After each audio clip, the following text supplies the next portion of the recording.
सर्वेभ्य छात्रेभ्यो नमो नमः।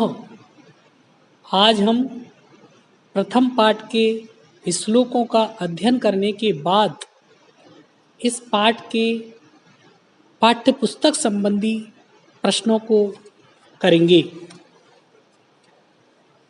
तो इसी क्रम में हमारी पाठ्य पुस्तक का प्रथम प्रश्न है अधोलिखितानां प्रश्नानां उत्तराणि संस्कृत भाषया लिखत। उसमें पहला प्रश्न है कवि वीणा पानिम किम कथयति। इस तरह से और जो है प्रश्न का आशय इस प्रकार का है, कवि वीणा पानी को क्या कहता है ये समझने के लिए है। उत्तर के रूप में हम लिखेंगे अये वाणी नवीनाम वीणाम निनादय। तात्पर्य ये है कि हे सरस्वती, आप अपनी नवीन वीणा को बजाओ। प्रश्न संस्कृत में है और उसके नीचे हमें संस्कृत में ही उत्तर देना है। इसी क्रम में प्रश्न ख बसंते किम भवति। बसंत में क्या क्या होता है, बसंत ऋतु में क्या क्या प्रकृति के अंदर घटित होता है। तो हम उत्तर के रूप में लिखेंगे बसंते आम्र वृक्षेषु पीत मंजर्य सरसा रसाला लसंती कोकिला मधुरम मधुरम च कूजंती। प्रश्न ग सरस्वत्या वीणां श्रुत्वा किम परिवर्तनम भवतु इति कवे इच्छाम लिखत। अर्थात कवि जो है सरस्वती की वीणा को सुनकर क्या परिवर्तन की कामना करना चाहता है, उसकी इस इच्छा को अपन को उत्तर के रूप में लिखना है। तो उत्तर है लतानाम शांति युक्तम पुष्पम चलेत तथा नदीनाम सुंदरम जलल सलीलम उच्छलेत इदम परिवर्तनम कवे इच्छा अस्ति। इस तरह तीनों प्रश्न पूरे हो जाते हैं। अब इसी क्रम में प्रश्न नंबर 2। प्रश्न नंबर 2 का निर्देश है क स्तंभे ख स्तंभे तेषां पर्याय पदानि दत्तानि तानि चित्वा पदानाम समक्षे लिखत।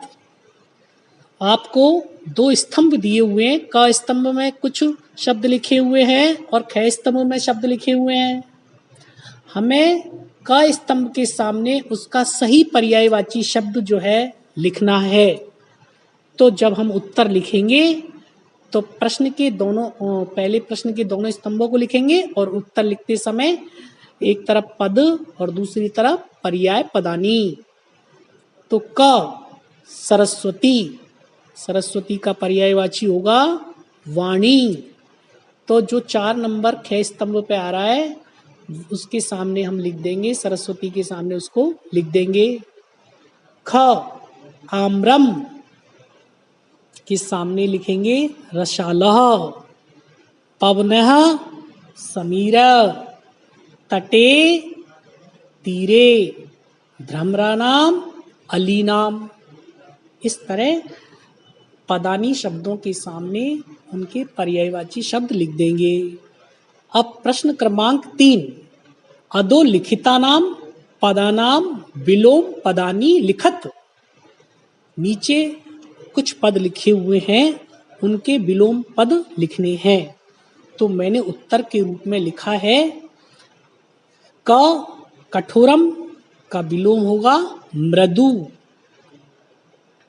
कटु का होगा मधुरम, और ग पर शीघ्रम का विलोम है विलंबः। घ प्राचीनम का विलोम है नवीनम, और अणे नीरसः का विलोम है सरसः। इस तरह से जो है प्रश्न क्रमांक 3 के जो विलोम पद हैं उनका उत्तर मैंने आपको बता दिया है। अब हमारा जो अगला प्रश्न है वो है प्रश्न क्रमांक 4। प्रश्न क्रमांक 4 का निर्देश है अधोलिखितानि पदानि प्रयुज्य संस्कृत भाषया वाक्य रचनानां कुरुत।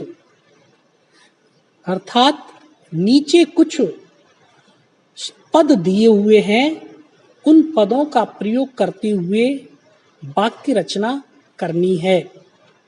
तो उत्तर हम जब लिखेंगे तो पहले वो शब्द लिखें जिसका हमें वाक्य बनाना है। वाक्य स्वेच्छा से कोई भी बना सकते हैं, और मैं जो बता रहा हूं उन वाक्यों को भी आप लिख सकते हैं। निनादीय से संबंधित वाक्य होगा हे सरस्वती बीनाम निनादीय। ख पवने मंदम मंदम बहती। ग नंबर का है सलिलम सलिलम शीतलम अस्ति। घ सुमनः सुमनः सुगंधम ददाति। इस तरह से जो पद दिए हुए हैं उनसे संबंधित हम वाक्य रचना के बना करके उत्तर के रूप में जो है लिखेंगे। इस तरह प्रथमे पाठ्य की पाठ्य पुस्तक संबंधी प्रश्न क्रमांक 1 से 4 पूरे हो जाते हैं। हम सभी गृह कार्य के रूप में इनको लिखेंगे। धन्यवाद।